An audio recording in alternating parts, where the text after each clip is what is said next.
that your journey sort of really, it was definitely in a flow, and you were going with that flow. And Hmm. I like that.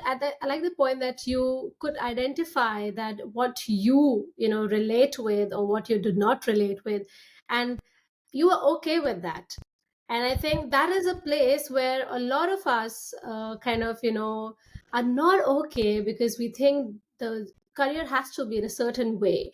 you know Success is a certain way, Yep. life is lived in a certain way, and when that certain way thinking comes in our way, we are actually negating our own, feelings, our voice, and we don't build the conviction to the things that we want to do, to take the first steps that we want to take. So I really like to Yeah. kind of highlight that in your story, that you did have that conviction, and you did kind of go through, find your own path, and you tried things, and then someone along the way kind of came on, told you this is something that you might be good at, and you tried that, and then you found that fire. So thank you so Hmm. much, Megan, for sharing us how the graph went like. And I think it's really good for people, for the youth, the disruptors who are listening to us today, because we are spoiled for choice, and we do get confused, how to go Right. about things.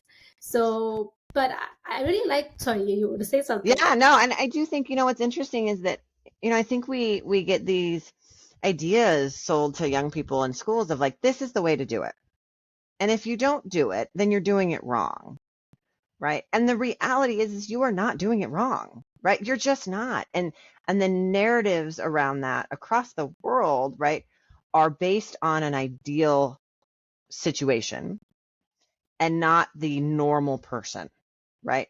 And there's so many downfalls to that ideal situation to begin with, but not everyone's going to go to college. Not everyone's going to, it's not going to look like this or that. They're not going to figure it out at 18 or at 24, right? And if you're able to release that kind of pressure valve, you start to find the freedom that allows you to find that passion, right? But if you're just stuck to, this is what I'm supposed to do. Yes, you need to make enough money to pay your bills.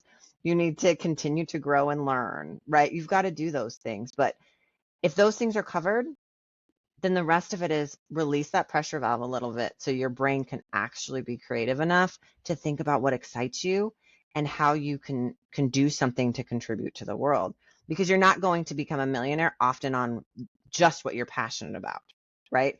But you are going to be able to make a good living and a life that you enjoy and a life that you love if you center that around what is it, what are the skills that are involved in this passion, what brings me joy, and what does that look like in a job, right? And Wow. I mean that makes a huge difference. But you've got to relieve the pressure valve. You've got to release it a little bit.